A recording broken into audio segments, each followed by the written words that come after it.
ए पकिया, ए पकिया उठ। क्या रोज रोज उठाना पड़ता है तेरे को? चल ठेला खोल, जल्दी कर।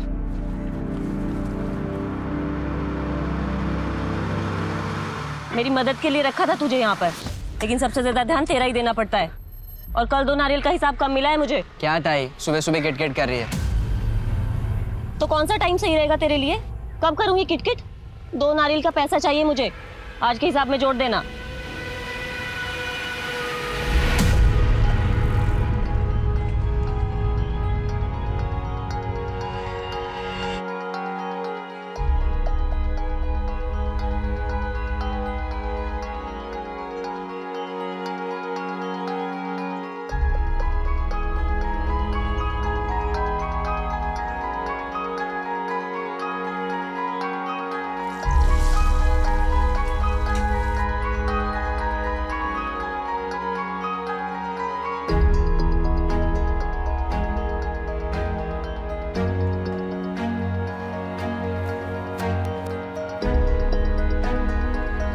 संदीप बेटा उठ, उठ ना, 8 बजने वाले हैं, स्कूल जाना है ना।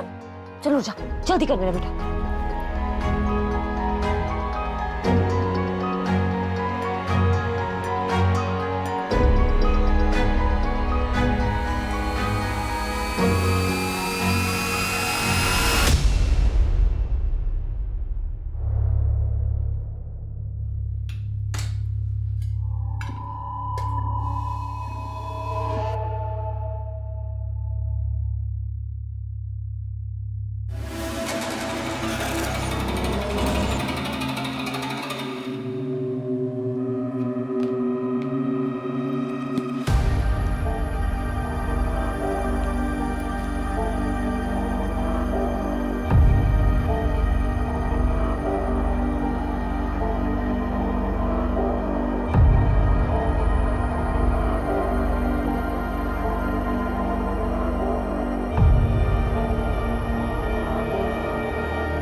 नहीं, ये ऐसा नहीं, ये ऐसे होगा।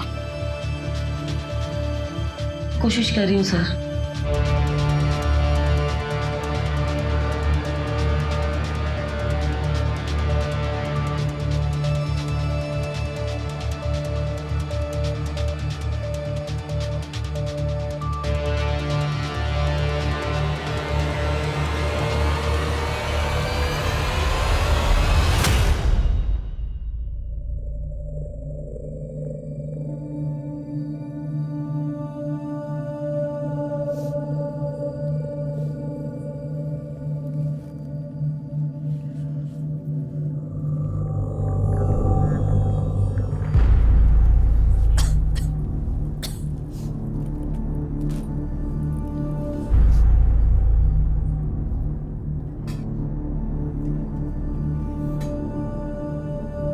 तो वो मैं सोच रही थी कि घर के लिए एक छोटी सी पूजा रखवा लेते हैं। नमक कितना डाला है तूने दाल में, और क्यों करवानी है पूजा? घर की शांति और भलाई के लिए। जितनी अपनी अकल और हैसियत है ना, उतना ही करने का। तो कहाँ से आएंगे पैसे? मैं मैनेज कर रही हूँ ना। और क्यों नहीं आ सकते इतने पैसे? मैं 10वीं पास हूँ। अगर तुमसे शादी नहीं की होती तो और पढ़ती, कोई अच्छी नौकरी करती। अगर मुझे कंप्यूटर सीखने के बाद कोई अच्छी नौकरी मिल जाएगी, संदीप के भविष्य के लिए भी अच्छा होगा ना, तो फिर क्यों मना कर रहे हो तुम? खुद तो क्लास का नाटक छोड़ और पूजा का भी।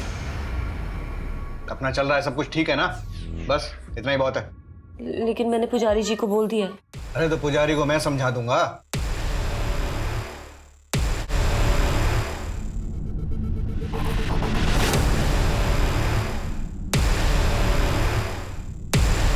पंडित, पुजारी कहाँ?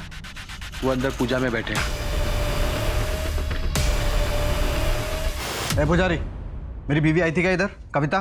जी हाँ, मैं ही आपके घर पर पूजा की तैयारियां कर रहा हूँ। कोई जरूरत नहीं, पूजा कैंसिल। जी, कोई समस्या है? अरे समस्या आप हैं, आप जैसे लोग हैं जो भगवान का नाम दिखाकर हमें डराते रहते हैं, गरीब लोगों का शिकार करते रहते हैं। और मेरी बीवी, उसमें तो है ही अकल की कमी। देखिए, आप शांत रहिए। क्या कर रहे हो तुम? माफी मांगो इनसे। अरे मैं क्यों माफी मांगू? माफी तो इन्हें मांगनी चाहिए। मेरे घर में क्या होगा ये मैं तय करूंगा ना, ये नहीं करेंगे। सारी दुनिया से झगड़ा, गैस वाले से झगड़ा, केबल वाले से झगड़ा, पड़ोसियों से झगड़ा, अब ऊपर वाले से भी झगड़ा। इन्होंने कुछ नहीं बताया मुझे, मैं खुद आई थी इनसे पूछने। घर चलो अब, जब देखो झगड़ा।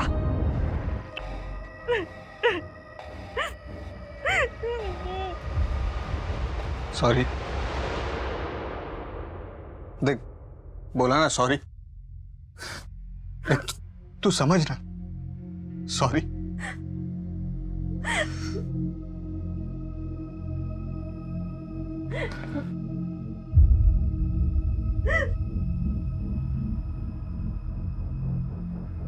ले पानी पी।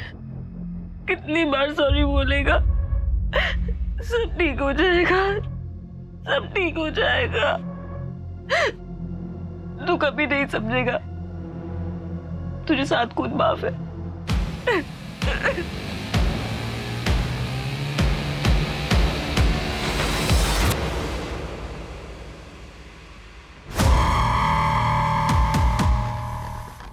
अरे जल्दी कर, जल्दी, मरनी नहीं चाहिए।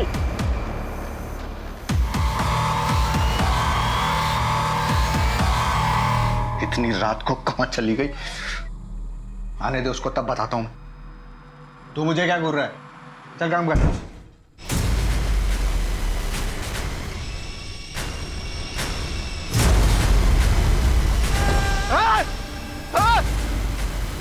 कविता, कविता, क्या बेटा? बाबा, माँ को क्या हो गया? Hello, police station? क्या बताइए। हाँ,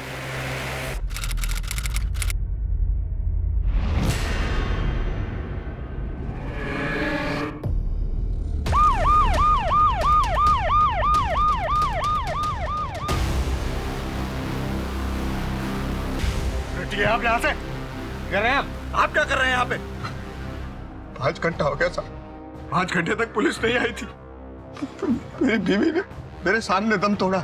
यहाँ फेंक के गए थे गुंडे उसे। और पता है क्या, वो चेहरे ढके हुए नहीं थे, इसका मतलब समझते हैं आप? पुलिस का डर नहीं है उनको।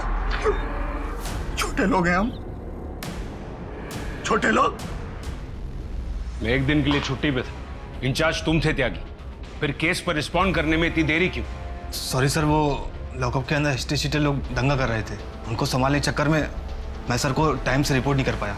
वो लॉकअप में ही थे ना, भागे तो नहीं थे ना? आइंदा जरा समझिए कि प्रायोरिटी क्या है और क्या नहीं। चलिए बताइए, केस की डिटेल्स बताइए। अब तक क्या क्या पता चला है और अब तक आपने क्या क्या एक्शंस लिए? एक बात तो तय है, अगर वो दोनों आदमी ने बॉडी को घर के बाहर फेंका है, उसका मतलब वो घर को और घर के लोगों को अच्छी तरह से जानते हैं। बेटे और हस्बैंड ने क्या बयान दिए? सर, हस्बैंड ने बयान देने से मना कर दिया और बेटे का कहना है कि वो उन दोनों को नहीं पहचानता। सर, उसने बताया कि टेम्पो का रंग सफ़ेद था, दोनों आदमी सांवले और मीडियम हाइट के थे। टेम्पो का नंबर उसे याद नहीं है सर।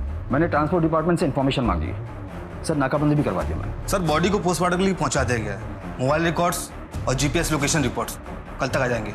इस केस पर जल्द से जल्द रिजल्ट्स चाहिए। जी सर। और एक बात सर, हस्बैंड ने कुछ जाति भेद का आरोप लगाया था। छोटे लोग हैं हम, छोटे लोग। पूछताछ में पता चला कि काफी सिरफिरा किस्म का आदमी है, पत्नी को मारता था, सबसे झगड़ा मोल लेता था, और कुछ दिन पहले तो एक मंदिर के पुजारी का खुलेआम अपमान भी किया था उसने। सर कहीं ऐसा तो नहीं कि पति के व्यवहार की वजह से उसे सबक सिखाने के लिए अपराध किया गया हो? लेकिन इस केस में एक और सवाल है कि कविता के साथ इतनी बेरहमी क्यों?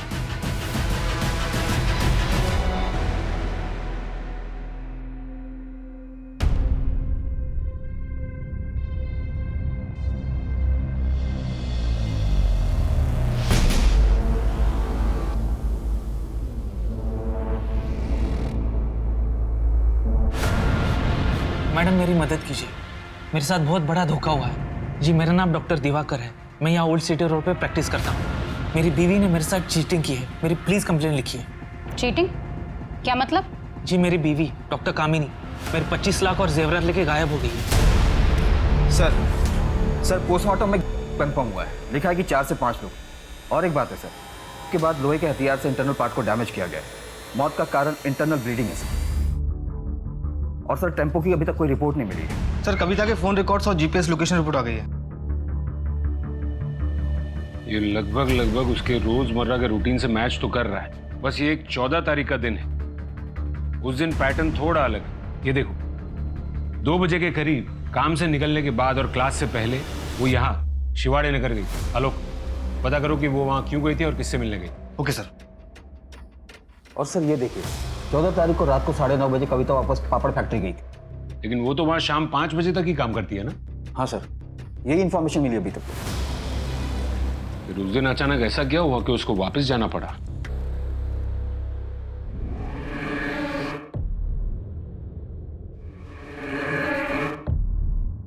अब हमारा क्या होगा पापा? हमारा सब कुछ तो खाना बना जाके। मुझे नहीं आता पापा। नहीं आता तो सीख ले, क्योंकि इसके अलावा कोई उपाय है नहीं। और हाँ वो पकिया को बोल पैसे दे के जाए। जैसा लगता है तेरा स्कूल भी छुड़वाना पड़ेगा।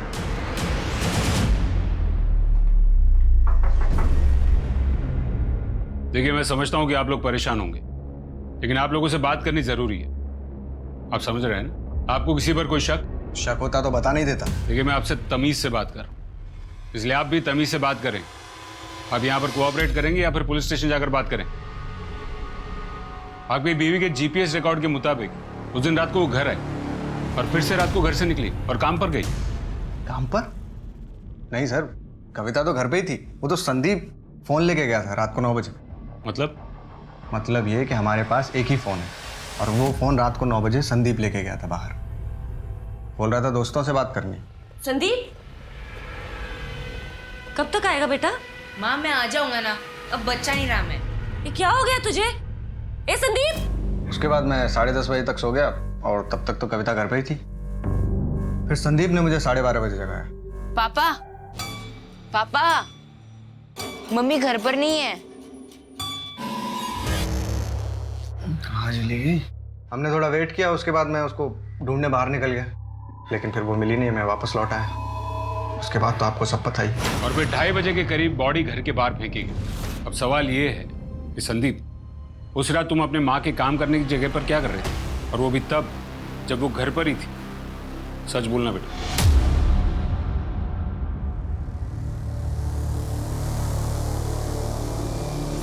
हेलो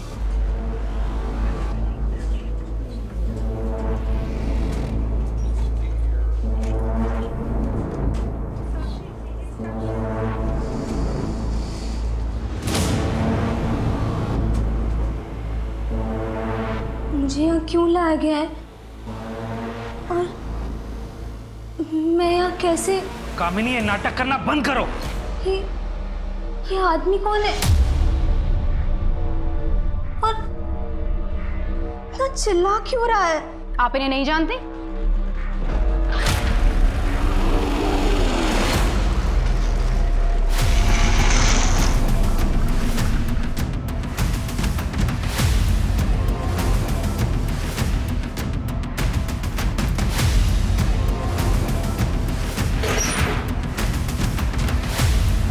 सर अंदर कुछ नहीं है।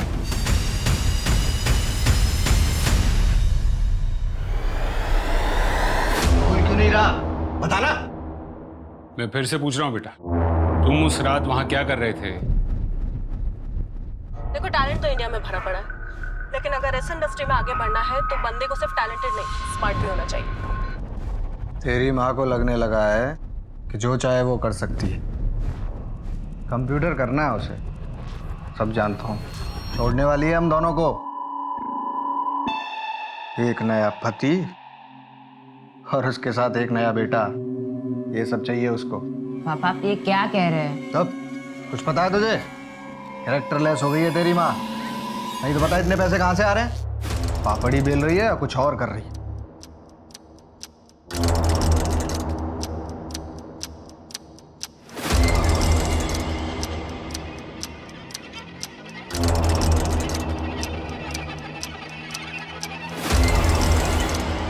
कुछ दिनों पहले मेरी माँ ने मुझे कुछ बताया था। संदीप,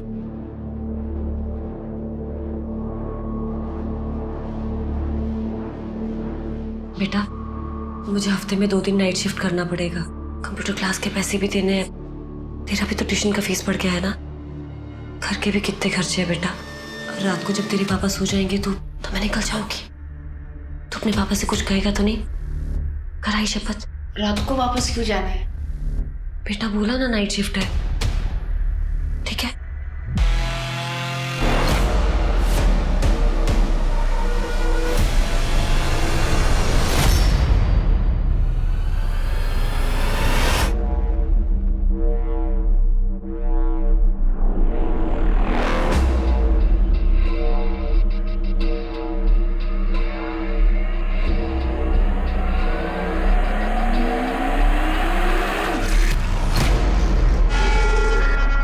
जब माँ ने मेरे साथ नाइट शिफ्ट की बात की तब मैं थोड़ा परेशान हो गया। मैं देखना चाहता था कि वह सच में नाइट शिफ्ट लगती है कि नहीं। मैंने देखा वहाँ नाइट शिफ्ट तो लगती है, पर वो जो देखा वो देखकर मैं वापस आ रहा था और फिर रास्ते में मुझे मेरी माँ मिली।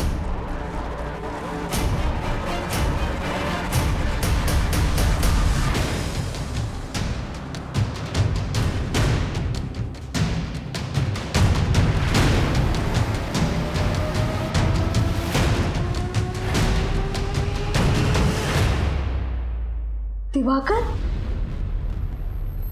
तो क्या आप इन्हें जानती हैं?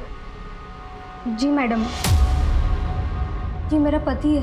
क्या आपको ये समझ में नहीं आ रहा है? दिख नहीं रहा है कि ये नाटक कर रही है? पहले याददाश्त का खो जाना, फिर वापस आना, ये सब इसकी एक चाल है। मेरे घर से पैसे और जेवरात लेकर कहीं छिपा दिए हैं और अब सब ये नाटक करके हमें गुमराह कर रही है। नाटक मैं कर रही हूँ या तुम कर रहे हो? कराड़े, ये सर। वो हिस्ट्री शीटरों की नई वाली फाइल आई? ये सर। सर ये वो फाइल। पापा ठीक कहते हैं कि तुम ऐसो, इसलिए वो तुम्हें मारते हैं। और मैं पापा को जाके सब बता दूंगा कि तुम नाइट शिफ्ट करने वाली हो। और मुझे पता है तुम्हें नाइट शिफ्ट क्यों करना है, और मैंने देखा नाइट शिफ्ट पर क्या क्या होता है। बदतमीज, क्या बकवास कर रहा है ये? और क्या देख लिया तूने? अब चुपचाप घर जा और फोन दे मेरा। तूने कहा था तुझे तेरे दोस्त से बात करनी है, अब अपनी माँ से झूठ भी बोलने लगा है। झूठ तो तुम बोल रही हो माँ। संदीप,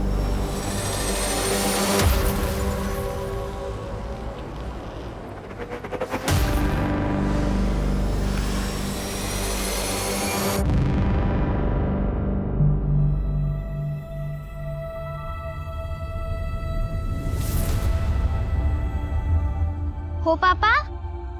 याद रखना कविता, जिंदगी में सबसे बड़ी चीज है सम्मान। उसके बिना कुछ भी नहीं है। और उससे भी बड़ी चीज है आत्मसम्मान। उसे कभी मत खो देना। किसी के सामने हाथ मत फैलाओ। हमेशा कड़ी मेहनत करो और अपनी खुददारी बनाए रखो। कर तो रही हूँ सब कुछ बाबा, लेकिन फिर भी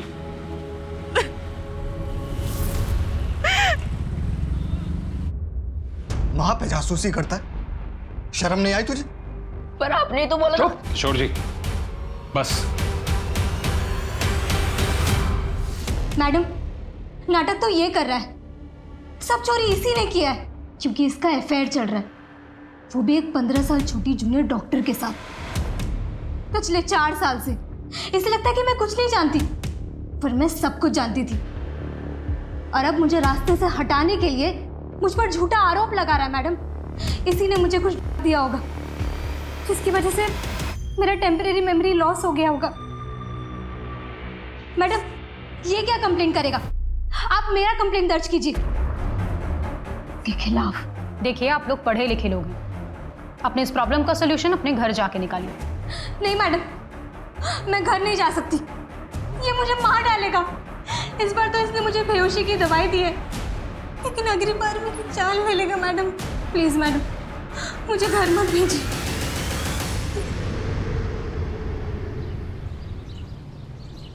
बाबा चाय। बेटा कब तक रुकना होगा मुझे यहाँ? बस 2 दिन बाबा, उसके बाद 6 महीने पूरे होने वाले हैं। चिंता मत कीजिए, घर पर सब ठीक है, मैं सब संभाल रहा हूँ, माँ भी ठीक है।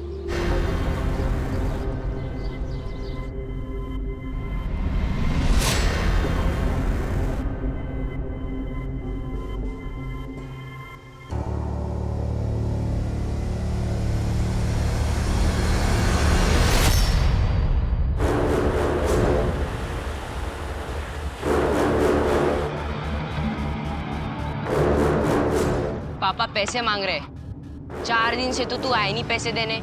पैसे नहीं देने वाला मैं, पापा को बुला के बात करेगा मुझसे। तुझे क्या है बे, मुझे पैसे देना? दयानंद खुड़े, अपने आप को पापड़ किंग कहते हो ना? सर छोटा सा बिजनेस है। देवकी सालस्कर, 14 तारीख की रात को, जिस रात को कविता का हुआ था, आप दोनों को ऑफिस में देखा गया था, कॉम्प्रोमाइजिंग पोजीशन में। सर ऐसा कुछ भी नहीं है। और किसने बोला आपको? हमें लगा आप कविता के बारे में कुछ पूछना चाहते हैं, इसलिए हम यहाँ आए। और ये सब क्या है? और क्या प्रूफ है आपके पास? अपराधियों को ढूंढने के बजाय आप हमें देख रहे हैं। आपको पता नहीं सर, इस अपराध के कारण मेरा बिजनेस कितना लॉस में जा रहा है। इलाके की औरतों ने काम पर आना बंद कर दिया है और उधर ऑर्डर पे ऑर्डर ले रखा। आप दोनों वहां थे या नहीं? हाँ या ना? और कविता उस रात वहां आई थी या नहीं? कराड़े, इन दोनों को लॉकअप में डालो, याददाश्त ताजा हो जाएगी। साहब हमने कुछ नहीं किया साहब, रात को तो पता नहीं, लेकिन दिन में मिली थी साहब वो काम पे। साहब वो सभी औरतों से किसी दिमाग के डॉक्टर के बारे में पूछ रही थी, 1 हफ्ते से पूछ रही थी साहब। देखिए देवकी जी, अब कहानियां बनाने से कोई फायदा नहीं। लेकिन साहब ये सच है कि वो बोल रही थी कि वो उसी दिन डॉक्टर से मिलेगी। वो दिमाग के डॉक्टर से मिली होगी, पूछा भी होगा, लेकिन हम आपसे ये पूछ रहे हैं कि 14 तारीख की रात को क्या हुआ था। अगर सच सच बोलना है तो बात करते हैं, वरना कराड़े। सर मैं इज्जतदार आदमी हूँ सर ऐसा मत कीजिए सर। सर क्या आपको लगता है कि इन दोनों की वजह से? हो सकता है त्यागी, कविता परेशान हुई होगी और इसलिए वो फैक्ट्री पहुंच गई, ये समझने के लिए कि उसका बेटा बात क्या कर रहा था। और ये दयानंद खुड़े, ये शादीशुदा है, इसलिए उसने एक घिनौना काम अपने आदमियों से करवाया होगा और फिर बॉडी को फिकवा दिया होगा घर के बाहर, सबक सिखाने के लिए। त्यागी, एक काम करो, ये दयानंद खुड़े के सारे डिलीवरी टेम्पोस की फॉरेंसिक जांच करवाओ तुरंत, कविता के खून के ट्रेसेस के लिए, और उसके डिलीवरी के आदमी और हेल्पर्स को भी लाइन अप करो, और ये कविता के बेटे और पति को शिनाख्त के लिए बुलाओ। जी सर। एक बात अभी भी समझ में नहीं आ रही है, कविता रात को निकली थी क्यों? अगर उसका बेटा फोन लेकर रात को घर से बाहर निकलता था दोस्तों से बात करने के लिए, फिर तो वो घर को आ जाता होगा, लेकिन कविता को संदीप रास्ते में ही टकराया था। समझ में नहीं आ रहा है कि वो निकली क्यों थी। सर यही कविता केस की रिपोर्ट। सर 14 तारीख की शाम को कविता का लोकेशन शिवाड़ी नगर में था, जो कि डॉक्टर समीर शिंदे के क्लिनिक का था। साइकियाट्रिस्ट है? सर हमने आसपास पूछताछ की, वहाँ से पता चला डॉक्टर समीर शिंदे काफ़ी टाइम से छुट्टी पे। और एक बात सर, हमें एक नई जानकारी हाथ लगी है, जैसा आपने कहा था। शहर के सारे हिस्ट्री शीटरों को खंगाला, उनमें से हमारे सामने एक नाम आया। सर 1 साल पहले ही जेल से छूटा है।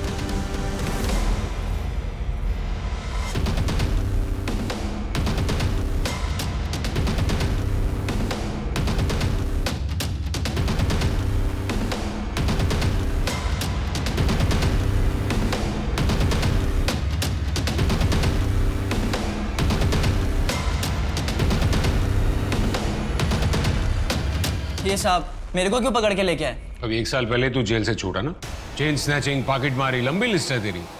और इस बार तो तू बाहर ग्रेजुएट बन के आया और मर्डर भी करने लगा। हाँ, बड़े दोस्त बनाए कि नहीं? नहीं साहब, मेरे को कुछ नहीं पता। माना कि मैं गलत था। जेल से छूटने के बाद मैं सुधरना चाहता था। बीच के पार मुझे कविता दीदी मिली।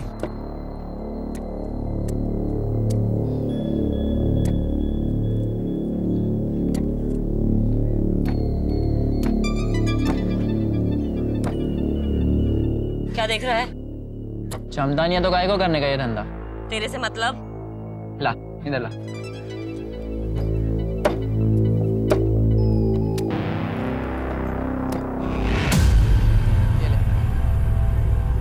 दिखता इतना सा है पर क्या फटाफट काटा। मेरे को सिखाएगा? मेरे यहाँ काम करेगा? मेरे को क्या मिलेगा? इनाम मिलेगा एक दिन बहुत बड़ा। दीदी बहुत अच्छी थी। उन्होंने मेरा काम देखकर मुझे अपना ठेला बेच दिया। उसने तुझे ठेला बेचा या तूने उसको अपने जेल के दोस्तों को बेच दिया? चल बता, क्या हुआ था उस दिन रात को? साहब मैं सच कह रहा हूँ, मैंने कुछ नहीं किया। किसकी कसम खाओ साहब, कविता दीदी ने मुझे सच में अपना ठेला 11 रुपए में बेच दिया था। 11 रुपए? मजाक लग रहा है तेरे को? इस बार तो तू लंबा अंदर जाएगा बेटा। उसको अंदर डालो।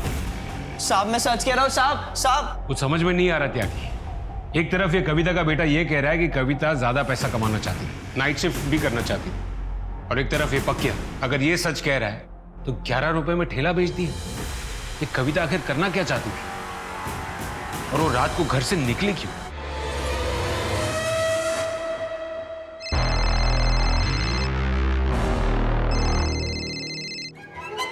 अभी मत निकलना, तुम्हारे रास्ते पर आज रात नाकाबंदी होने वाली है।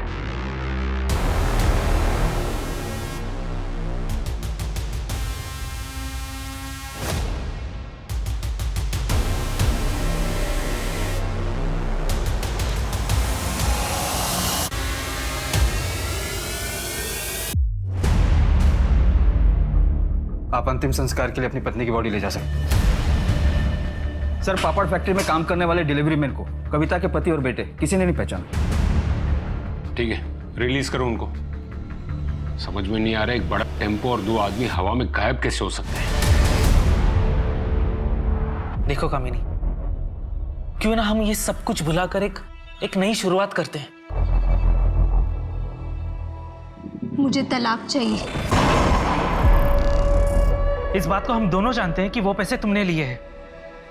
कम से कम उसमें से मुझे आधा तो दे दो। मैं नहीं जानती कि तुम किस पैसे के बारे में बात कर रहे। प्लीज ये घर छोड़ के चले जाओ और उस औरत के साथ ही रहना।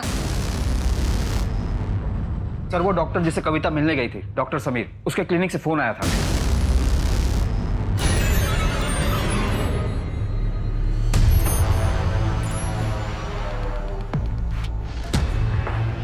सर मैंने ही आपको कॉल किया था। मैं डॉक्टर समीर की रिसेप्शनिस्ट हूँ। सर इधर।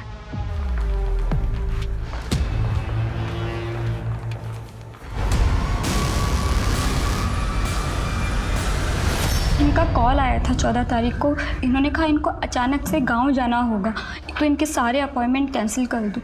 लेकिन आज मॉर्निंग में पड़ोसी का कॉल आया कि इनके घर से बहुत ज़्यादा बदबू आ रही है। तो क्लिनिक में एक चाबी रहती है इनके घर की, तो मैं वो लेकर यहाँ पर आ गई। डॉक्टर साहब अकेले रहते थे, उनका कोई परिवार नहीं था। इस टुकड़े से तो लगता है कि ये किसी औरत की साड़ी का या दुपट्टे का होगा, और कविता की फैमिली से इसकी शिनाख्त करो। वैसे भी त्यागी, ये क्राइम सीन लग नहीं रहा है। कविता के गुनहगार तो 4-5 आदमी थे। यहाँ पर ऐसे कोई स्ट्रगल के निशान भी नहीं दिख रहे। तो एक काम करो, पड़ोसियों से पूछताछ करो, और घर के बाहर सीसीटीवी कैमरा भी है। 14 तारीख की फुटेज निकलवाओ।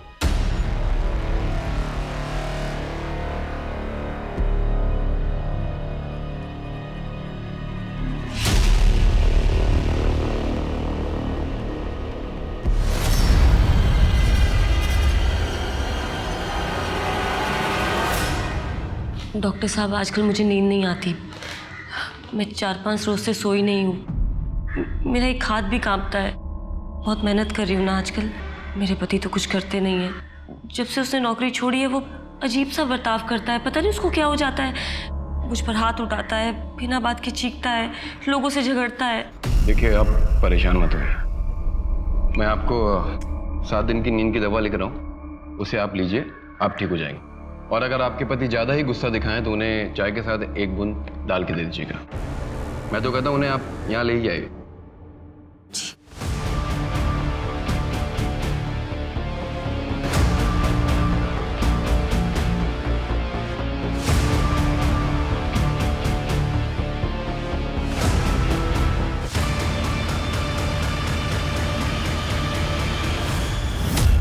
मेरे बेटे ने मुझे धोखा दिया, मेरा पैसा लेके भाग गया।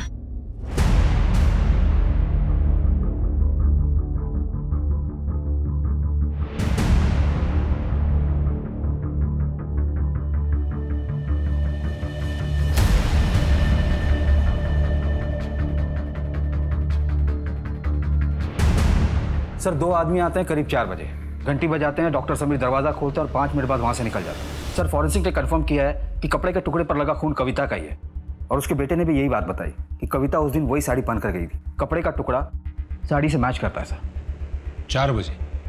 इसका मतलब है बॉडी को घर के बाहर फेंकने के बाद, तो फिर वो टुकड़ा वहाँ कैसे? अब तक की इन्फॉर्मेशन के मुताबिक कुछ ऐसा हुआ होगा। 14 तारीख की रात को कविता घर से बाहर निकली, अपने बेटे से टकराई, उसके बाद वो कहाँ गई उस बात की अपने पास कोई इन्फॉर्मेशन नहीं। उसके बाद उसके साथ जुर्म होता है, उसे घर के बाहर फेंका जाता है करीब 2:30 बजे। फिर 4 बजे वो दोनों लोग डॉक्टर समीर का खून करते थे। फिर वही दोनों लोग या तो डॉक्टर समीर से फोन करवाते या खुद ही रिसेप्शनिस्ट को कह देते हैं कि डॉक्टर समीर छुट्टी पर गए हैं। डॉक्टर समीर के प्रिस्क्रिप्शन रिकॉर्ड और कॉल रिकॉर्ड से एक बात तो साफ है कि कविता उस दिन कंसल्टेशन के लिए गई थी और उस दिन वो डॉक्टर समीर से पहली बार मिल रही थी।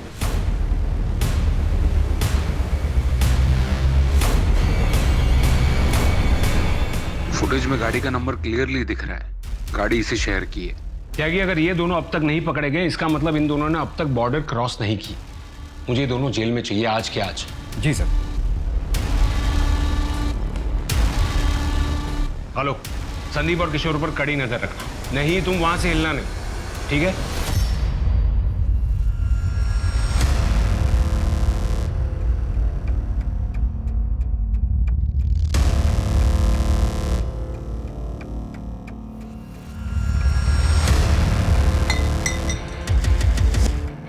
सर पार्शियल प्लेट से व्हाइट कलर की 2 टेम्पो ट्रैक होगी। उसमें से एक गाड़ी का नंबर सीसीटीवी फुटेज में दिखे गाड़ी के नंबर से मैच होता है। उसमें से एक रात को अलीबाग में था, किसी बाबू का है सर। गुड जॉब, उठा लो सबको।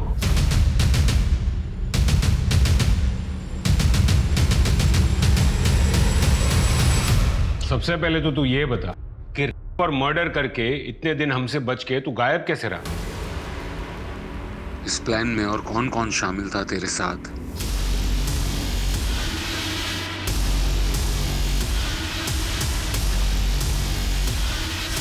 आओ आओ, आखिरकार तुम आ ही गई। मैं कब से इंतजार कर रहा हूं तुम्हारा।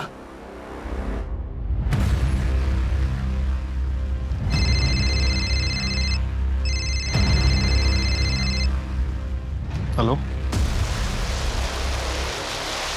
हाँ ठीक है, पहुंच रहा हूँ 20 मिनट में। मेरे को कितनी बार बोला ऐसे बुलाने का नहीं।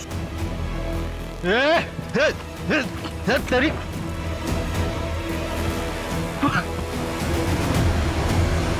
शर्म आती तुम्हें अपना ऑफिसर कहते हुए? तुम्हारे जैसे चंद लोगों की वजह से पूरा पुलिस डिपार्टमेंट बदनाम है।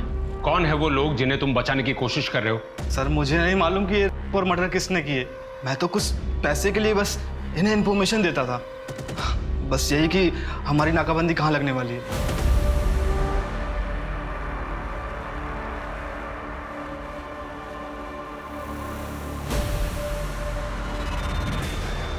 मैम आप बहुत लकी हैं क्योंकि इस साल हम सिर्फ 2 और ग्राहकों की सेवा कर सकते हैं। ये देखिए, एक्सक्लूसिव प्रोडक्ट है और हर्बल भी। आप चाहें तो 1 वीक का फ्री ट्रायल ले सकती हैं।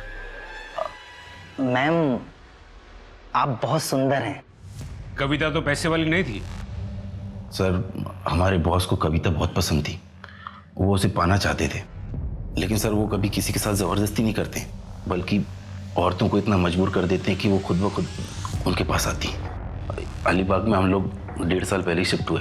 दरअसल नासिक में मामला ज़्यादा गर्म हो गया था, इसलिए यहाँ ज़्यादा कुछ कर नहीं रहे, बस कुछ मजबूर औरतों का किट चला रहे हैं। क्या नाम है तेरे बॉस का? सर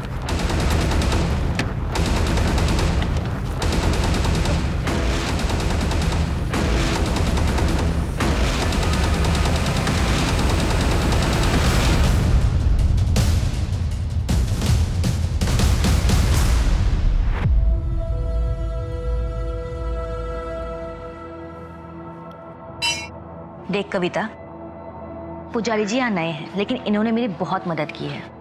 मुझे यकीन है कि इनके पास तेरी भी समस्या का कोई ना कोई समाधान जरूर होगा। तो कितनी बार मंदिर आते, मैंने तुझे कितनी बार कहा कभी मिल तो ले।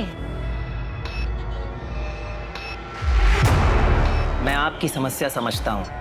आपको अपने घर पे एक विशेष पूजा करनी है और फिर उसके बाद आपके जीवन में खुशहाली ही खुशहाली आएगी। मेरी बीवी आई थी क्या इधर, कविता? जी हाँ, मैं ही आपके घर पर पूजा की तैयारियां कर रहा हूँ। कोई जरूरत नहीं, पूजा कैंसिल। कोई समस्या? अरे समस्या आप हैं, आप जैसे लोग हैं जो भगवान का नाम दिखाकर हमें डराते रहते हैं। पंडित जी, मैं अपने पति के व्यवहार के लिए आपसे फिर से माफी मांगती हूँ, लेकिन मुझे आपकी मदद की जरूरत है। ये आपके लिए परीक्षा की घड़ी है। यदि ये पूजा आपके घर पर नहीं हो सकती तो मेरे पास एक पवित्र स्थान है जहाँ ये पूजा की जा सकती है। 14 तारीख की रात, जो कि एक शुभ मुहूर्त है, तब ये पूजा की जा सकती है। जी पंडित जी, मैं आऊंगी। उस वक्त मेरे पति और मेरा बेटा सो रहे होंगे। मैं जरूर आऊंगी। और आपकी दक्षिणा? जो आपकी खुशी हो, लेकिन अधिक प्राप्ति के लिए आपको एक बलिदान देना होगा। एक ऐसी चीज जो आपके जीवन में कुछ मोल रखती हो, उसे आपको 11 रुपए के लिए बेचना होगा। जी।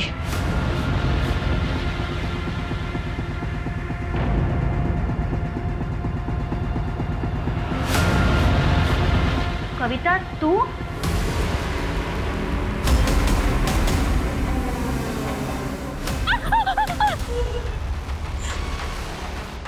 देख, अगर तू चुपचाप रहेगी तो तुझे सिर्फ मुझे खुश करना पड़ेगा, वरना मेरे सब दोस्तों को। और डॉक्टर समीर को? उसे तो मारना ही था। वो सांगली मेरे गांव से था। उसने मुझे मंदिर में पहचान लिया था।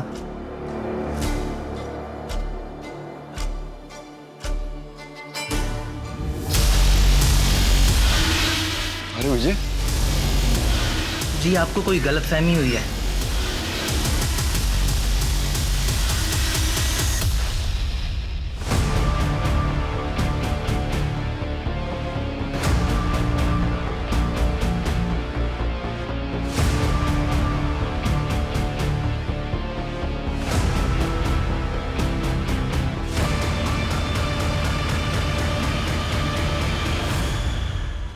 इस पेड़ के नीचे अगर पैसे डाल दो तो दुगने हो जाते हैं। बस आपको 6 महीने के लिए इस पेड़ के नीचे रहना पड़ेगा।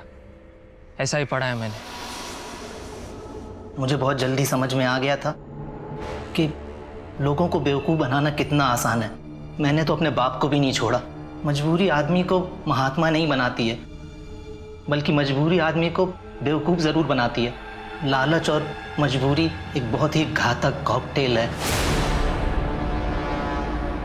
इस ढोंगी बाबा जैसे चंद लोगों की वजह से समाज में भगवान के प्रति श्रद्धा से अच्छा काम करने वाले लोगों को भी अपराधियों की नजर से देखने लगते हैं लोग, जो कि गलत है।